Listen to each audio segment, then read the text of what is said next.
Hi guys, welcome back to my channel. Welcome if you are new. My name is Heather. I'm a homeschooling mom of 3 kids, elementary, middle, and high school age. If you're not subscribed, I would love for you to hit the subscribe button and the notification bell so you're notified of all of my future videos. Today is part 2 in a series on goal setting for 2024, so let's get started. If you have not seen my first video, I would definitely recommend stopping this video and going back and watching that one first. It will make a lot more sense going into this video. Today, we are going to start brainstorming our 2024 goals. And how we're going to do this is we are going to be looking at the information that we gathered in the last video. In the last video, I talked a lot about creating brain dump lists, categorizing those lists, doing kind of a overall reflection on your year, figuring out the highs and the lows, what went well, what were the challenges, where are the places that you definitely know you want to improve. And that's kind of where we're going to start. You really need to make sure that you are able to go in and figure out where the areas are that you want to start with. Now, it doesn't mean that you have to do everything in the first quarter of 2024. That's not realistic, but understanding the different areas of your life that you want to focus on is going to be important. Now, I think that we often want to make a lot of change when we do change. We don't want to just dip our toe in the water of change. We want a complete overhaul. But when we want that big overhaul, it doesn't mean that it can't happen, but we forget that it takes small steps, a lot of small steps in order to make that big change. And so definitely start small and work your way up. And then towards the end of the year, you will see all of the progress that you've made. So if you're looking at your end of year reflection, and you see a lot of themes about a particular thing.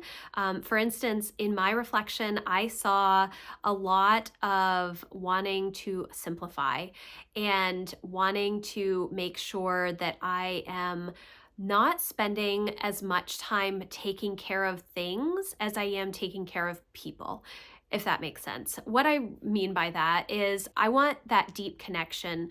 I want that deep relationship with my kids, with my husband, with my friends and family and community. I want to make sure that I'm fostering that relationship. And if I take a lot of time to take care of things, I'm not able to take a lot of time to take care of the people and the relationships.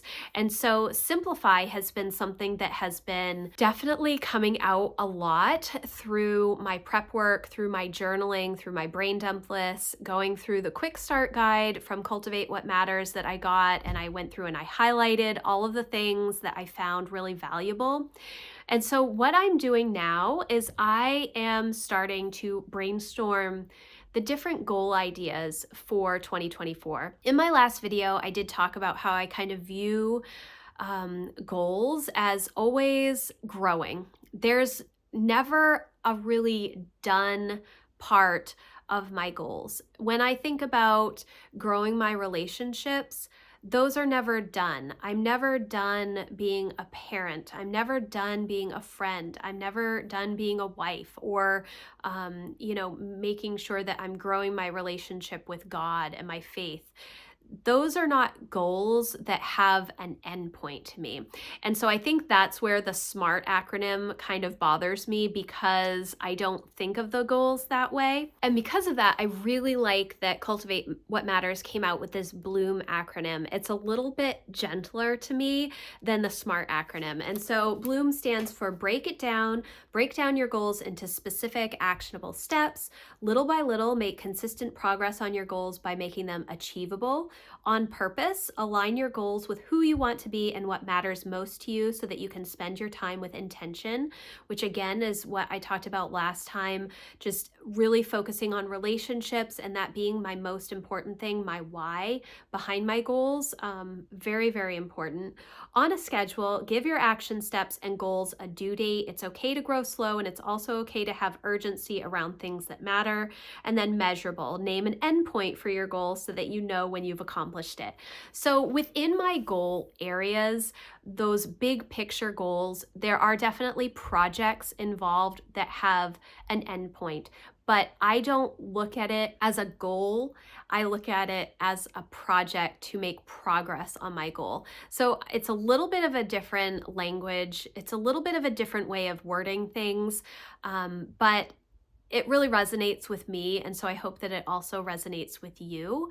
I think that reframing some of the projects and tasks associated with growth is helpful for me specifically, and so that's why I share that here. So as you're going through your reflection and your lists, I want you to take note of the different themes that you see, as well as the why behind what you've written down. What is the reason that you want to have a morning routine? What is the reason that you want to have an evening routine? Why are you wanting to read a particular number of books or a particular number of minutes or pages per day? Why are you wanting to do a particular exercise routine or plan meals or do specific travel? Why do you want to do those things? Now, the reason that I say that is because I think that when we set goals, especially at this time of year when so many people are sharing about goals, you see so many amazing ideas, and a lot of them sound really, really good. I want to have a great evening routine. I want to have all of the skincare down. I want to make sure that I am having some wind down time with my husband and, making sure that my kitchen is clean and maybe doing some reading and doing all of this stuff. I really want that. But do I really want that? Or is it just because I see other people having a great evening routine and saying, geez, I probably should do that? That is going to be a big difference in goal setting. You want to make sure that you are invested in your goals and you're not just trying to have a goal because you think you ought to have a goal. And that's something that is difficult to learn. And even for me, this year, I wanted to implement an evening routine. It was part of my systems and rhythms goal for 2023, and along with solidifying my morning routine, which is much better than my evening routine ever was. And I realized after trying so many different things that I do have an evening routine. We all have rhythms and systems and routines that we go through, whether or not we're aware of those steps and we have planned for them. We all have rhythms and routines. And mine just happens to be going to bed and reading in bed in my Kindle with my Kindle. That is my evening routine. I've tried to add other things throughout the year, and I realized that while I do want to do some of these specific tasks at some point during the day, the evening is not the time for me. And part of the reason is because a morning routine, an early morning routine, is very important to me. Because of that, I don't have as much time on the back end of my day to spend doing a bunch of stuff. My teens go to bed late, and so I want to, and they like to talk in the evening. If you have teens, you will probably know that. If you don't have teens, this is a warning that once they become teens, they like to talk at night. And so I want to give them that time. And so that's kind of what my routine has evolved into. It's not me having a skincare evening routine. It's not me doing a gratitude journal or journaling or watching a show with my husband. It's me talking to my kids some more, and then brushing my teeth and getting in bed and reading on my Kindle. And that is my evening routine. And even though it's not what most people would say is a great evening routine, it's mine and it works. And I don't need to have something more in depth just because I've seen that a lot of other people do. So the same thing can be said about a morning routine. I wake up very early. That's not for everybody. Not everybody is a morning person. And that's totally okay. Your morning routine may be just you having 5 minutes of quiet in the bathroom before your kids get up, and that is a-okay. I'm not trying to guilt you into anything. I just want you to understand the why behind some of the things you've written down. So when you look at your lists, do you see a personal why, or do you see something that you think you should do because you've seen other people be successful at it? It doesn't mean that you don't have to do that, or that you're not going to also want to do that, but just make sure that you have a why behind it that resonates with you. Otherwise, what can happen is you will just kind of throw spaghetti at the wall and see what sticks, um, and that's not great for goal setting. So look at your lists, look at your reflection, and find out what the themes are. Again, I will say, if you did not come up with a word before you started all of your reflection, I talked about this a little bit last video as well. If you are still thinking of a word of the year, see if there is something in all of these lists and reflections that you've done that resonates with you as a word of the year. Is there a word that sticks out, or maybe a direction that you want your life to go? Again, I'm thinking simplify is very, very applicable to me at the moment, even more so than what 2023 was. I did a lot of decluttering in 2023, but I couldn't declutter everything. There was still a lot of emotional, not baggage, but like I didn't want to get rid of homeschool books from preschool to second grade because I've used these books for all of my kids now. I don't necessarily want to get rid of them, but maybe I don't need to keep everything. Maybe I just pick a few of our favorites and save those and then sell everything else. You know, we have a lot of just extra stuff in the house that I haven't been ready to get rid of, but I'm feeling the pull to do that this year. And so look at your lists. Look and see if there are themes in those lists, and then you can start to brainstorm your goals. When I set goals, I always have a yearly goal. Again, I've talked about this at length, but my goals are much more big picture, much more direction focused, never really finished, always wanting to make little improvements every year. So those are kind of like my themes or the areas that I want to work on. And then within those different areas, I will have particular projects that I focus on for, most likely 1 to 3 months is about the time that I work on particular projects. If you've not read the 12-week year, I definitely recommend it. It is so helpful if you're thinking about considering 90-day goals. Even though I'm using the full year Powersheets, I still try to break down my goals into quarterly goals.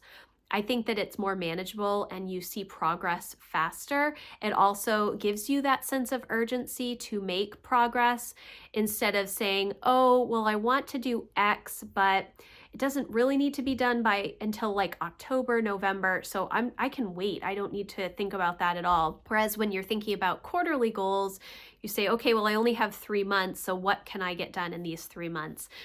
So look for those themes, write them down, and start to brainstorm the areas that you see you want the most improvement. Doesn't mean that everything that you wrote on your list is going to translate into a project that you have or a habit or a rhythm that you're going to create. These are just ideas to get you started.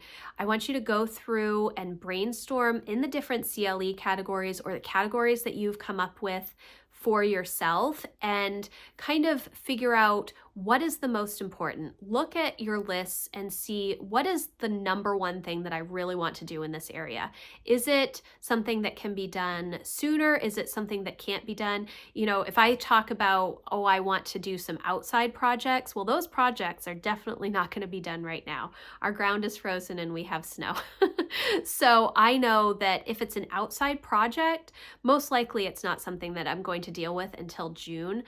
I'm not going to take it off my list, but I will just know that in the future, I'm going to deal with it. I don't have to do everything January 1st. So kind of rank things to see where you want to start, what's most important in those different areas, in the themes that you've kind of identified throughout your reflection. And that's where we're going to end today. We're just going to kind of prioritize things.